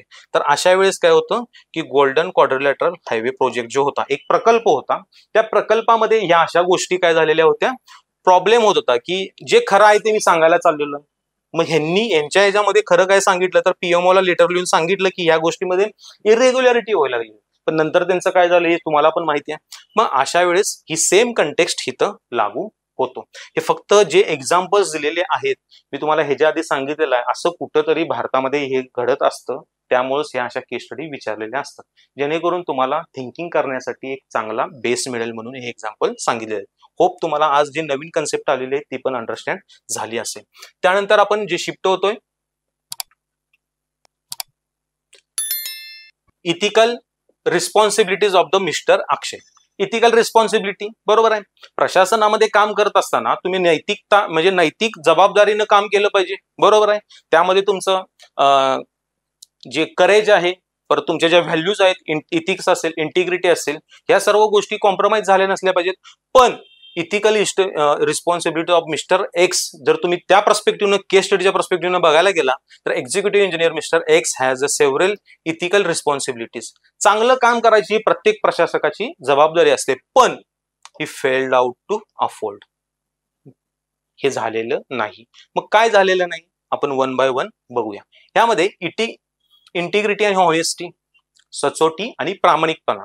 बघा एक मी थोडस थांबतो आणि सांगतो की ह्यामध्ये जे शब्दांचा जो गोंधळ होतोय, जो कोण राज्यसेवेसाठी किंवा युपीएससी साठी पण जे मराठी मीडियम मधनं जे देणार आहेत त्यांना एक काही थोडंसं काय होईल की एक प्रॉब्लेम भेडसावेल की बाबा स्पेसिफिक शब्द कुठला आहे. आता फॉर एक्झाम्पल तुम्ही जर ट्रान्सलेट करायला गेला, इंटिग्रिटी ट्रान्सलेट करायला गेला ते सचोटी देतं, प्रामाणिकपणा देतं, बरोबर आहे, अखंडता देतं, असे वेगवेगळे शब्द काय होतात देतात, त्यामुळे तुम्हाला थोडंसं प्रॉब्लेमॅटिक होईल. पण आपण मॉडेल आन्सर मध्ये काय केलेलं आहे, एक चांगल्या प्रकारे शब्द देण्याचा प्रयत्न केलेला आहे जे आयोगाने सिलेबसमध्ये विचारलेले आहेत. त्यामध्ये इंटिग्रिटीला आपण काय म्हणतो, सचोटी म्हणतो, ठीक आहे, आणि हॉनेस्टीला आपण काय म्हणतो, प्रामाणिकपणा म्हणतो. हॉनेस्टी हा एक भाग आहे इंटिग्रिटीचा, म्हणजे इंटिग्रिटी थोडीशी मोठी आहे, हॉनेस्टी त्याच्यापेक्षा थोडीशी खाली आहे. म्हणजे एक डायग्रामच्या माध्यमातून एक आता थोडासा विषय आला म्हणून मला तुम्हाला सांगायचं आहे. जर तुम्ही असं जर बघितलं, ठीक आहे, सत्येंद्र दुबे तुम्हाला कळालं असेल, थोडस तुम्हाला ते विषय निघाला म्हणून आपण सांगूया. इथं आपली काय असते, हॉनेस्टी, इथं आपली काय असते, इंटिग्रिटी, ओके. आणि प्रशासनात सभ्यता म्हणजे काय, आपली ओव्हरऑल प्रॉबिटी इन गव्हर्नन्स. हा आपला काय झाला, एक असा जर तुम्ही टप्पा बघितला, ही छोटी असते, ही थोडीशी मोठी, याच्यापेक्षा ही मोठी असते. हा सांगण्याचा फक्त मुद्दा होता की तुम्हाला कन्फ्युजन टाळावं म्हणून. ठीक, आपण मेन केस स्टडी वरती जाऊया. इथं का बघा, इंटिग्रिटी आणि honesty. He was a duty bound to maintain the integrity in his work and reporting, suppressing the actual condition of the project and submitting the false report is violated the ethical honesty. Akshay जे आहेत, राजेशना म्हणतात की तुम्ही ह्या ज्या गोष्टी झालेल्या find out केलेल्या आहेत, हे असंच चालतं, बरोबर आहे. पण हे काय म्हणजे इथिकल रिस्पॉन्सिबिलिटी नाही ना. तुम्ही असं कसं म्हणू शकता, ब्रेक कसा करू शकता एखादा रूल्स रेग्युलेशन, नाही करू शकत. नंतर रिस्पॉन्सिबिलिटी अँड हॉनेस्टी आणि इंटिग्रिटी, नंतर रिस्पॉन्सिबिलिटी अँड अकाउंटेबिलिटी, बरोबर. He was a responsible for ensuring the proper utilisation of fund and monitoring the quality of project. He is accountable for the substandard execution. Okay, तर ह्या केसमध्ये त्यांची एक जबाबदारी होती, एक उत्तरदायित्व होतं. काय होतं की जो दिलेला फंड आहे, युटिलायझेशन ऑफ फंड आहे, ते प्रॉपर वेनं झालं पाहिजे होतं, पण ते झालं नाही. ठीक आहे. दुसरी गोष्ट काय झालं की जे सबस्टँडर्ड मटेरियल होतं, बिल मंजूर करताना क्वालिटी मटेरियल न केली आणि ऍक्च्युअल मध्ये यूज करताना काय केले, सबस्टँडर्ड मटेरियल यूज केलं. मग अशामध्ये काय झालं की ते त्यांची जी जबाबदारी आहे त्याच्यापासून ते काय होतात, साईटला व्हायला लागलेले आहेत. आणि ऑब्विसली इथं जी काय म्हणजे चूक झालेली आहे त्याच्यासाठी हे काय असणार आहे, अकाउंटेबल असणार आहे, उत्तरदायित्व असणार आहे. तर ह्यामध्ये आपण बघतो ही जी आपली आपण जे म्हणलं की जबाबदारी आणि अकाउंटेबिलिटी, ठीक आहे, उत्तरदायित्व. आता गव्हर्नमेंटचा फंड, ठीक आहे, ऑब्विसली जर ते प्रॉपर जर यूज झाला नाही तर ती बिल्डिंग काय होऊ शकते, कोलॅप्स होऊ शकते. मग कोलॅप्स झाल्यानंतर काय होतं, प्रॉब्लेम होणार. ठीक आहे, पब्लिकचा लॉस होणार. मग असं हे जे आहे केस स्टडी रिलेटेड आहे. मी एक्स्ट्रा एक्झाम्पल तुम्हाला काय दिलेलं आहे, मोरंबी ब्रिज कोलॅप्स. गुजरातमध्ये अशी घटना घडलेली आहे. ऑब्विसली तिथं इरेग्युलॅरिटीज झाली, जे दिलेलं होतं ते ऍक्च्युअल मध्ये यूज नाही झालं, पण अशामुळे मग काय होतं, अल्टिमेटली फटका जो बसतो तो सर्वसामान्य नागरिकला बसतो. ओके, हे एक ओव्हरऑल तुम्हाला मी एक्झाम्पल सांगितलेलं आहे. त्यानंतर आपण शिफ्ट होतोय compliance with the rules and regulation. Compliance with the rules and regulation. It was his duty to strictly adhere to the construction norm, tender, procedure and financial rules. बरोबर आहे. एखादी कुठली पण निविदा तुम्ही ज्यावेळी काढता, काही कुठले प्रोजेक्ट देत असता, त्यामुळे गव्हर्नमेंटची एक काय असते प्रकारे, एक प्रकारची एक नियम असतात, विनिमय असतं. तर ह्या प्रकारचे काय असतात की गोष्टी फॉलो केल्या पाहिजेत. तर ह्यामध्ये बघा, थर्ड नंबरचा जो पॉइंट होता, तर थर्ड नंबरच्या पॉइंटमध्ये आपण काय बघतोय, रूल्स रेग्युलेशन. ठीक आहे, जसं मी तुम्हाला मगाशी कोणता मुद्दा सांगितला, हॉनेस्टी इंटिग्रिटी मध्ये जे कन्फ्युजन होतं शब्दाचं, तसंच इथं पण होऊ शकतं. युपीएससीचा जर तुम्ही सिलेबस बघितला किंवा राज्य सेवा आयोगाचा आपला जो सिलेबस बघितला, तर त्यामध्ये काय केलेलं आहे, रूल्स रेग्युलेशन आणि ऍक्ट असा सिलेबस दिलेला आहे थेरी सेक्शन मध्ये.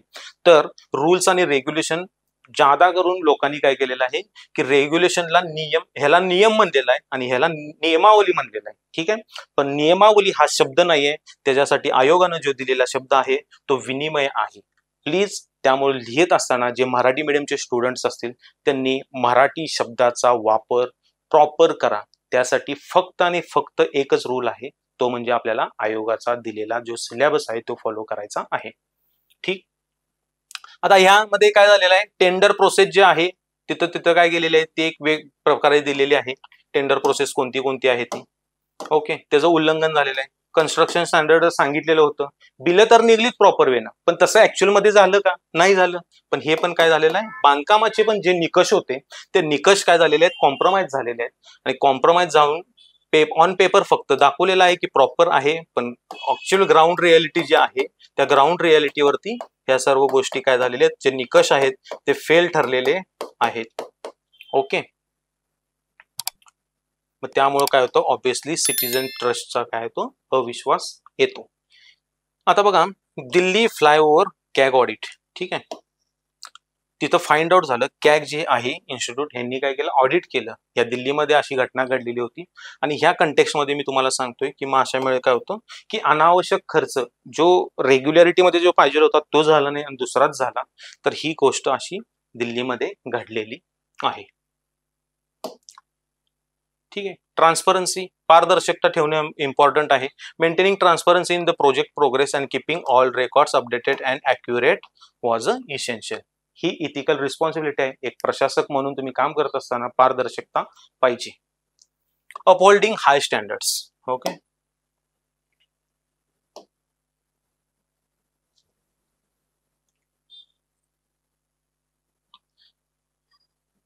स्टँडर्ड्स मध्ये काय फाउंड आउट झालेलं होतं आपल्याला ह्या केस स्टडी मध्ये, की पुअर मटेरियल यूज केले असं सांगितलेलं होतं. ठीक आहे. अल्टिमेटली याचा इम्पॅक्ट काय होणार आहे, तर इम्पॅक्ट होणार आहे threat to the public safety. एखाद्या वेळेस समजा ना की पेशंट आतमध्ये वरून बिल्डिंग कोलॅप्स झाली, काय करणार तुम्ही? ठीक आहे. तर हे मटेरियल तुम्ही काय केलं, हलक्या क्वालिटीचं यूज केलं, त्याच्यामुळे हे पब्लिक लॉस जे आहे, पब्लिक गुड जे आहे ते कॉम्प्रोमाइज होतं. ठीक आहे. AIIMS Patna infrastructure delayed. मग अशा घटना पण काय होऊ लागलेल्या आहेत, भारतामध्ये घडत आहे. आता आपण नेक्स्ट शिफ्ट जो होतो त्यानंतर कुठलं होतं, की implication of mister Akshay's actions from the perspective of the good governance. जे आपलं सुशासन जे आहे, परत शब्दाचं इथं आलं. काहींनी शासन लिहिताना काय केलेलं आहे, की प्रशासन लिहिलेलं आहे. तर हे दोन्ही शब्द वेगवेगळे आहेत. सिलेबस आयोगाचा चांगल्या प्रकारे तुम्ही बघा. ठीक. त्यानंतर काय होतं बघा, ऑब्विसली इम्प्लिकेशन्स काय होणार बघा, erosion of the public trust. ठीक आहे. Implications of mister Akshay's actions from the perspective of the good governance. जे PWD मध्ये अक्षय जे काम करतात त्यांनी जर असंच कंटिन्यू जर चालू ठेवलं तर ऑब्विसली प्रॉब्लेम कुठे येणार आहे बघा, लोकांचा जो विश्वास आहे तो काय होणार आहे, उडणार आहे. अशा वेळेस काय होणार आहे, जो दिलेला मनी आहे तो काय झाला, प्रॉपर वेने यूज नाही झाला, त्यामुळं erosion of the public trust. ठीक आहे. पब्लिक कॉन्फिडन्स पण होणार. Administration particularly in the public work department, जे त्या डिपार्टमेंटचे हेड आहेत. Citizen being feel to their representative and officials are not acting in their the best interest. Best interest काय असतो, पब्लिक गुड असतो, पण ते त्याच्याप्रमाणे करत नाहीत. त्यामुळे लोकांचा विश्वास जो असणार आहे शासनावरती तो काय होणार आहे, कॉम्प्रोमाइज होणार आहे. बघा, जर इथं ह्या जर तुम्ही विचार करायला गेला तर विश्वास जर एकदा ढासळला, ठीक आहे, यामध्ये काय अल्टिमेटली काय होणार आहे प्रॉब्लेम, की असं कुठं घडलं तर एक तुम्हाला मी एक एक्स्ट्रा एक्झाम्पल दिलेलं आहे, की विवेकानंद फ्लायओव्हर. ठीक आहे. ह्याच्यामध्ये वेस्ट बेंगॉलमध्ये ही अशी घटना काय घडलेली होती. मग अल्टिमेटली मग असा जर प्रॉब्लेम झाला तर मग तुमचं काय होतं, की आपल्याला जे गुड गव्हर्नन्स, जे सुशासन जे आहे, तर ते तिथं काय करायचं आपल्याला, की ते पण त्याच्यावरती फरक पडणार आहे ना ह्या इम्प्लिकेशनचा. लोक खुश तर मग जे सरकारचं जे दिलेला मग जो फंड आहे तर तो जर प्रॉपर वेने झाला तर लोक खुश होणार. मग इथं तसं झालेलं नाहीये. मग तसं झालेलं नाही म्हटल्यानंतर मग गुड गव्हर्नन्स आपण म्हणू शकतो का, नाही म्हणू शकत ना. का तर रिस्पॉन्सिव्हनेस अँड रूल ऑफ लॉ, कायद्याचं राज्य आणि जबाबदारपणा हा दिसून आला नाही ना तुमच्याकडे. मग हा न दिसून आल्यामुळे काय झालं, अल्टिमेटली लोकांचा विश्वास जो होता तो काय झालेला आहे, कॉम्प्रोमाइज झालेला आहे. त्यानंतर आपण जो शिफ्ट होतो, सेकंड जो पॉइंट आहे आपला, encouragement of the corruption and misconduct. ठीक आहे. म्हणजे काय करतात, की परावृत्त करायला लागलेले आहेत की करप्शन करा. ऑब्विसली अक्षय जे आहेत ते म्हणतात की तुम्ही जे राजेश फाइंड आउट केलेलं आहे ते कशाला लक्ष देता अशा गोष्टीकडती, तुम्ही नवीन प्रोजेक्ट कडती लक्ष घाला असं म्हणतात ते. मग हे असंच चालतंय, ह्या प्रकारे इथं काय केलेलं आहे त्यांनी एक्सप्लेन केलेलं आहे. मग हे असंच चालतंय म्हणल्यानंतर मग प्रॉब्लेम काय होणार आहे, ऑब्विसली भ्रष्टाचार वाढणार आहे. आणि मग भ्रष्टाचार वाढल्यामुळे हे असंच चालतंय असं जर म्हणत बसलो तर ऑब्विसली काय होणार आहे, की करप्शन तर वाढतच जाणार आहे. मग तुम्ही जर बघितला एक अदर एक्झाम्पल एक तुमच्यासाठी मी घेऊन आलेलो आहे, ते म्हणजे आदर्श हाऊसिंग स्कॅम. ठीक आहे. फ्लॅट अलॉटमेंट जर प्रॉपर वेने जर ह्या इथं जर झाली असती तर अशा गोष्टी झाल्या असत्या काय, नाही. मग त्यामुळे हा स्कॅम काय झाला, उघडीस आला. मग इथं काय होतं, की इथिकल कंडक्ट तुम्हाला काही प्रिन्सिपल दिलेले असतात, एक नैतिक रूल्स रेग्युलेशन दिलेले असतात, एक कंडक्ट दिलेला असतो, की ह्या पद्धतीने तुम्ही जर हे फ्लॅट अलोकेट केले असते तर असं घडलं नसतं. आणि जर इथल्या केस स्टडीच्या पर्स्पेक्टिव्हने जर विचार करायचा म्हटलं तर हे असंच चालतं हे जर न म्हणता तर तुम्ही हे असं चालायला पाहिजे असा जर विचार केला असता, ऑब्विसली इथिकल कंडक्ट प्रॉपर वेने झाला असता, जे मिस्टर राजेश काय करत होते, गाईड करत होते. ठीक आहे. त्यानंतर substandard public infrastructure, poor quality construction result the unsafe and inefficient public facilities in the primary health centers, ultimately leading to waste of the government resources and posing the risk to the public system. Obviously दिलेला जो fund आहे तो proper वेने जर use केला नाही तर काय होणार आहे, तिथं जे पब्लिक गुड आहे ते कॉम्प्रोमाइज होणार आहे आणि काय होणार आहे, जे दिलेला जो पैसा आहे तो जर व्यवस्थित जर वापरला नाही तर गव्हर्नमेंटचा पण रिसोर्स काय होणार आहे, अननेसेसरीली वाया जाणार आहे आणि पब्लिक सेफ्टी अल्टिमेट काय की पीएससी जर कन्स्ट्रक्शन प्रॉपर झालं नाही तर ऑब्विसली त्या पेशंटला सॅक्रिफाईस होणार आहे, ते जे कुठले रुलर जे लोक असतील तिथले. तर त्यामध्ये हा प्रामुख्यानं सबस्टँडर्ड मटेरियलचा जे पब्लिक इन्फ्रास्ट्रक्चरचा जो होता मुद्दा, ठीक आहे, हे पब्लिक इन्फ्रास्ट्रक्चर जे होतं तिथं काय केलेलं, सबस्टँडर्ड मटेरियल यूज केलेलं होतं, त्यामुळे निकृष्ट दर्जा जर वापरला तर असा प्रॉब्लेम होतो. मग असं भारतामध्ये कुठं आता सध्या व्हायला लागलेलं आहे का, ठीक आहे. मग तर थोड्या प्रमाणात मग ते असं जर न्यूज मध्ये आलेलं आहे की एम्स भुवनेश्वर असेल, पटना असेल, तर इथं थोडंसं इरेग्युलरिटी दिसून आलेल्या आहेत. मग ह्यामध्ये काय होतं माहिती आहे काय, जे आपलं अल्टिमेटली आपण प्रश्नामध्ये जर बघितलं, तुम्ही प्रश्नामध्ये दिलेलं आहे की गुड गव्हर्नन्स वरती इम्प्लिकेशन्स काय होणार आहेत, मग ते जे सुशासन जे आहे त्याच्यावरती काय होतं, इफेक्टिव्हनेस वरती काय होतं, क्वेश्चन मार्क येतो, बरोबर आहे. जे इम्प्लिकेशन्स होतं ते ह्याच्यावरती परिणाम झाला. त्यानंतर मी तुम्हाला 4th नंबरचा पॉईंट सांगितलेला होता. 4th नंबरचा पॉईंट काय म्हणतो बघा की फंड अलोकेशन, ठीक आहे. मग या फंड अलोकेशन मध्ये जर करप्शन झालं, ठीक आहे, डायव्हर्ट झाला तो फंड, तर फंड डायव्हर्ट झाल्यानंतर जे प्रोजेक्ट इम्प्लिमेंटेशन आहे ते डिलेड होणार, ठीक आहे. मग डिलेड झाल्यानंतर त्याची जी गुणवत्ता होती ती ढासळली जाणार. मग ती ढासळल्यानंतर मग काय होतं, मग अशा वेळेस पार्टिसिपेशन आणि इक्विटीचा प्रश्न येतो. हे जे रेड पेननं जे लिहिलेलं आहे ते गुड गव्हर्नन्सच्या पर्स्पेक्टिव्हनं मी हे मुद्दे लिहिलेले आहेत. मग इथं काय होतात, ह्या व्हॅल्यूज काय होतात, कॉम्प्रोमाइज होतात आणि जे सरकारनं ठरवलेलं आहे की आपल्याला गुड गव्हर्नन्स द्यायचं आहे ते मग कुठं तर असं सॅक्रिफाईस होतं. मग आता यानंतर 5th जो पॉइंट होता, अक्षयचा जो ऍटिट्यूड, जे पीडब्ल्यूडी डिपार्टमेंटमध्ये जे काम करत होते, ठीक आहे, तर त्यांचं ओव्हरऑल जर ऍटिट्यूड बघितला तर त्यांनी ह्याच्या आधी पण नमूद केलेलं आहे हे असंच चालतंय, तुम्ही यात लक्ष देऊ नका, नवीन प्रोजेक्ट वरती बघा, ठीक आहे. मग ह्यातून काय होतं की तुम्ही जर एक बघितलं, ही अकाउंटेबिलिटी जी आहे, ठीक आहे, एक जे उत्तरदायित्व असतं ते तुम्ही काय करायला लागलाय, कुठं तर झटकून टाकायला लागलेलं आहे. मग जर उत्तरदायित्व जर तुम्ही कॉम्प्रोमाइज करत असशील ना तर कसं तुम्ही सांगा ना, उत्तरदायित्व ऑब्विसली ज्या अर्थी उत्तरदायित्व कॉम्प्रोमाइज होतं तिथं तुम्ही गुड गव्हर्नन्सची कशी बात करू शकता, नाही. मग ह्यामुळं इथं हा इश्यू झालेला आहे. मग बिहार ब्रिज जे आहे, सुलतानगंज एरिया आहे, तर तिथं ह्या घटना अशा घडलेल्या आपल्याला दिसतात. हे फक्त कंटेक्स्ट का द्यायला लागलेलं आहे मी, की तुम्हाला ओव्हरऑल अंडरस्टँडिंग होऊ दे म्हणून, ठीक आहे. आता आपण ऑब्विसली आपण जे जाणार आहे म्हणजे बेस्ट कोर्स ऑफ ऍक्शन घेत असताना मी तुम्हाला सांगितलेलं होतं की मिस्टर राजेश जे आहे ते काय फेसिंगली एक्स्ट्रीमली चॅलेंजेस, ठीक आहे. सब्जेक्ट मॅटर मध्ये केस स्टडीचे आपण बघितलेलं आहे की करप्शन व्हायला लागलेलं आहे, फोर्सफुली जर बघितलं तर पॉलिटिकल ऍटिट्यूड जो आहे तो पण डायल्यूट झालेला आहे, ठीक आहे. आणि अशा केसमध्ये ते काय करायला लागले, सिच्युएशन फेस करायला लागलेले आहेत. मग त्यांचीच ऑब्विसली काय जी इंटिग्रिटी, कमिटमेंट टू ड्युटी, ठीक आहे, ह्याच्यावरती पण काय झालेलं आहे, ह्यांनी विचार केलेला आहे आणि ती कायम ठेवून बेस्ट कोर्स ऑफ ऍक्शन घेताना काय केलेलं आहे त्यांनी, ह्या गोष्टी ज्या आहेत, ट्रान्सपरन्सी, गुड गव्हर्नन्स, ठीक आहे, प्रिन्सिपल ऑफ द इथिक्स, ठीक आहे, ह्या गोष्टी काय केलेल्या आहेत, मेंटेन केलेल्या आहेत आणि त्यांनी डिसिजन घेतलेला आहे की काही जरी झालं तरी पब्लिक गुड हे इम्पॉर्टंट आहे, गुड गव्हर्नन्स इम्पॉर्टंट आहे. पब्लिक गुड आणि गुड गव्हर्नन्स जर सक्सेसफुल करायचं असेल तर ऑब्विसली जे करप्शन झालेलं आहे ते उघडकीस आणलं पाहिजे आणि ज्यातून काय होऊ शकतं, लोकांचं चांगलं भलं होऊ शकतं.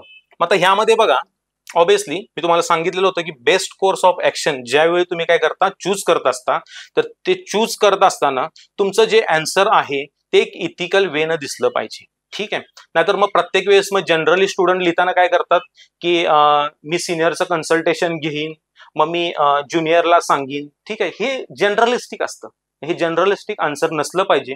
एक क्वालिटी इथिकल पर्स्पेक्टिव्हनं आन्सर असलं पाहिजे. मग क्वालिटी इथिकल पर्स्पेक्टिव्ह म्हणजे काय, तर तो एक तुमची जी मूल्य होती ती तुम्ही काय केली पाहिजेत, कॉम्प्रोमाइज न केली पाहिजेत. सचोटी असेल, ठीक आहे, प्रामाणिकपणा असेल एक. मग इथं मी दिलेले आहेत इंटिग्रिटी. आता इंटिग्रिटी म्हणजे काय की तुम्ही एकदा ठरवलंय की ह्या इरेग्युलरिटी आहेत तर मग मी ह्यामध्ये कॉम्प्रोमाइज करणार नाही. ठीक आहे. ट्रान्सपरन्सी, पारदर्शकता, ज्या काय फॅक्ट दाखवलेल्या होत्या त्या चुकीच्या होत्या, तर त्या तशा नाही आहेत. जे सबस्टँडर्ड मटेरियल यूज केलेलं आहे आणि बिलं जी काढलेली आहेत ती चांगल्या मटेरियलच्या ह्यानं काढलेली आहेत, चांगलं मटेरियल यूज झालं पाहिजे. ठीक आहे. लिगल प्रोसिजर, जर बघा टेंडर असेल, गुणवत्तेतील त्रुटी असतील तर त्या फाइंड आउट करा. ज्यांना कुणाला टेंडर दिलेलं आहे त्यांना ते बोलवून घ्या आणि त्यांना बोलवून घेऊन ह्या विचारा ना सगळ्या गोष्टी की काय काय प्रॉब्लेम झालेला आहे. हा तुमचा अधिकार आहे ऍज अ तुम्ही ऍडमिनिस्ट्रेशन म्हणून काम करत असताना. त्यानंतर काय बघा, ओव्हरसाईट बॉडीज म्हणजे शासनाची वेगवेगळी यंत्रणा आहे. मग त्यामध्ये जर समजा प्रामुख्याने जर कॅग बघायला असेल तर वेगलन्स जर असेल तर ह्या गोष्टीकडनं तुम्ही काय करू शकता, ह्या लोकांना पण रिपोर्ट तुम्ही काय करू शकता, सबमिट करू शकता. हे त्यांचं ते काय करू शकतात, त्यांच्या रिस्पॉन्सिबिलिटीनं ऑडिट करू शकतात. दुसरं, stand firm despite the pressure. ठीक आहे. मग तुम्ही काय केलेलं असतं, at the end of the day तुम्ही एक फायनल डिसिजन घेतलेला असतो आणि त्या डिसिजन घेतल्यानंतर मग तुम्हाला काय होतं की कितीही प्रेशर असू दे त्याचा तुम्ही विचार करू नका. त्यामध्ये तुमचं नैतिक धैर्य, जे करेज असतं ते करेज तुम्ही काय करा, मेंटेन ठेवा. It is show the virtue ethics. ठीक आहे. आणि हे सर्व मग पॅरामीटर कसे येतात हो, तर तुम्ही जर बघितलं तर सिलेबसमध्ये काय केलेलं आहे, एक टॉपिक दिलेला आहे आणि त्या टॉपिक मध्ये काय केलेलं आहे, values taken from the administration. अशी कोणती मूल्य आहेत तुम्ही जी काय केलेली आहेत प्रशासकांच्याकडनं घेतलेली आहेत, असा आपला थेरीचा पार्ट आहे. मग त्यातनं जर तुम्ही विचार करायला गेलं तर अशोक खेमका सरांचं मी डिटेलमध्ये एक्सप्लेन केलेलं होतं. त्यानंतर ई श्रीधरन सरांचं मेट्रो मॅन ऑफ इंडिया म्हणून ह्यांची ओळख आहे. तर ह्यांनी काम करत असताना कसं काम केलं, ठीक आहे.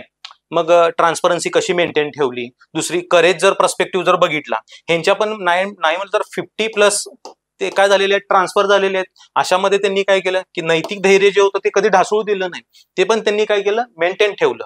मग ह्या ज्या गोष्टी असतात त्याच्यावरून एक आपण आन्सर लिहित असताना मग काय करायचं, एक तोच टेम्पो जर असा मेंटेन ठेवायचा आणि हे लिहिण्याचा प्रयत्न करायचा. ठीक आहे. त्यानंतर आपण जे शिफ्ट होतो बेस्ट कोर्स ऑफ ऍक्शन, नंतर जातो आपण जस्टिफिकेशन करते. जस्टिफिकेशन मध्ये काय केलेलं आहे बघा, conduct and impartial investigation. Investigation करत असताना ऑब्जेक्टिव्हिटी मेंटेन ठेवा. तिथं तुम्ही काय करू नका, कुठलीही गोष्ट डायल्यूट करू नका. जे सब स्टँडर्ड कन्स्ट्रक्शन आणि फायनान्शियल मिसअप्रोप्रिएशन झालेलं आहे त्याच्यावरती तुम्ही काय करा की ऍडमिनिस्ट्रेटिव्ह ऍक्शन घ्या आणि ते जे कोण पण त्याचं गिल्टी फाइंड आउट होतं ते गिल्टी फाइंड आउट झाल्यानंतर तुम्ही त्यांच्यावरती ऍक्शन घ्या असं त्यांनी सांगितलेलं आहे. मग ह्यातून ऑब्विसली काय होतं की राजेश जे आहेत त्यांचं जे ट्रूथ आहे ते दिसतं. आता अशीच जर तुम्ही एक्झाम्पल जर बघायला गेला, जे विनोद राय होते, ठीक आहे, कॅग मध्ये, तर त्यांनी 2G असेल किंवा कोळसा घोटाळा असेल अशा वेळेस ही गोष्ट केलेली होती, जे राजेश इथं करतात. दुसरं बघा, राजेशला काय झालेलं आहे, एकतर काय झालेलं आहे, प्रेशर आलेलं आहे. मग प्रेशर आल्यानंतर काय होऊ शकतं, एक फ्युचरमध्ये प्रॉब्लेम काय होणार आहे, फ्युचरमध्ये जर तुम्ही पर्स्पेक्टिव्हने जर विचार करायला गेला, जर प्रेशरमध्ये एकतर ट्रान्सफर होऊ शकते, होऊ दे, पण राजेशनी ठरवलेलं आहे की ड्युटी आपण काय करायचे, फॉलो करायचे.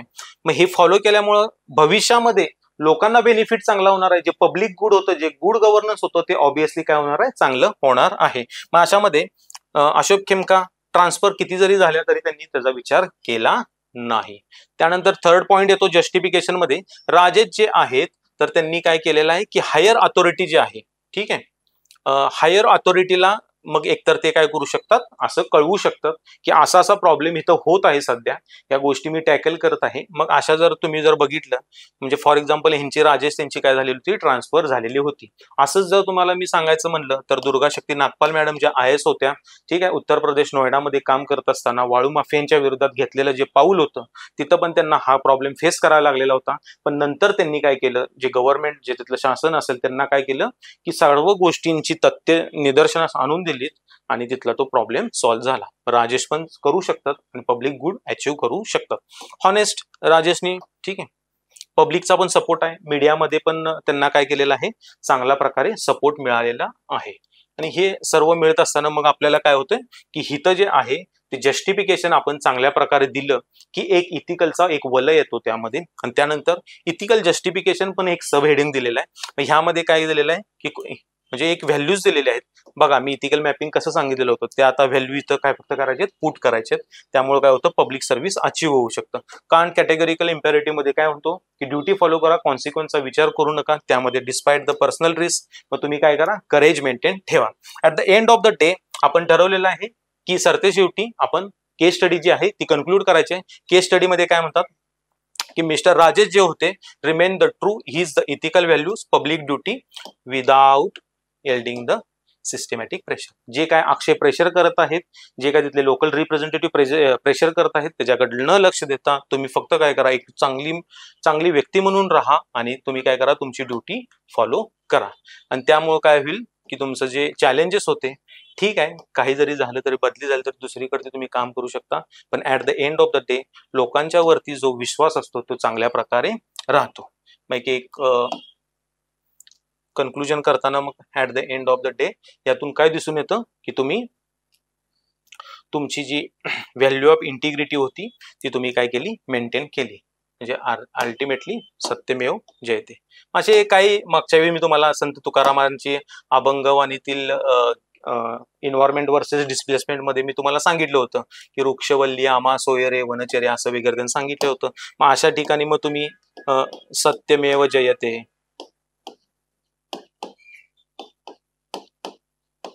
असे काही वाक्य फिलॉसॉफीचे वगैरे असतात. अशा प्रकारे तुम्ही लिंक करू शकता. भरपूर मी लिंकेजेस तुम्हाला सांगितलेले आहेत आणि तशा प्रकारे तुम्ही ते यूज करा. ठीक आहे, तुर्तास ही केस स्टडी तुम्हाला जी आहे ती पूर्णपणे समजली असेल. समजताना मी तुम्हाला वेगवेगळे सगळे एक्झाम्पल्स वगैरे त्यांनी सांगितलेले आहेत जे न्यूज मध्ये आलेले आहेत. तर तुम्ही पण न्यूज प्रकारे काय करत जावा, तशा प्रकारे यूज करत जावा. ठीक आहे, ज्यापासून तुम्हाला थोडंसं ट्रान्सपरन्सी येईल. हे दुबे सरांच्या ह्याच्यामध्ये होतं. आणि हे इथिकल मॅपिंगचं जे महत्व होतं हे पण तुम्हाला मी आज काय केलेलं आहे, रिपीट करून सांगितलेलं आहे. तर प्लीज प्लीज प्लीज हे तुम्ही काय करा, फॉलो करा, जेणेकरून उत्तर लिहित असताना तुमच्याकडे कंटेंट इज किंग या प्रिन्सिपलच्या माध्यमातून चांगला कंटेंट मिळेल आणि तुम्ही सक्सेसफुल केस स्टडी लिहिचिला. ठीक आहे, ह्याच्यावरती स्टुडंटनी आन्सर लिहिलेले आहेत. ते आन्सर इव्हॅल्युएट झालेले आहेत, स्टुडंटला पाठवलेले आहेत. त्याच्यावरती जे काय बेस्ट आन्सर कॉपीज असतील त्याच्यावरती आपण एक डिस्कशन घेणार आहेत. जसं मागच्या वेळेस इन्व्हायरमेंट वर्सेस डिस्प्लेसमेंट वरती घेतलेलं असं होतं, ते आपण उद्याच्या सेशनमध्ये बघूया. Thank you, all the best. ठीक.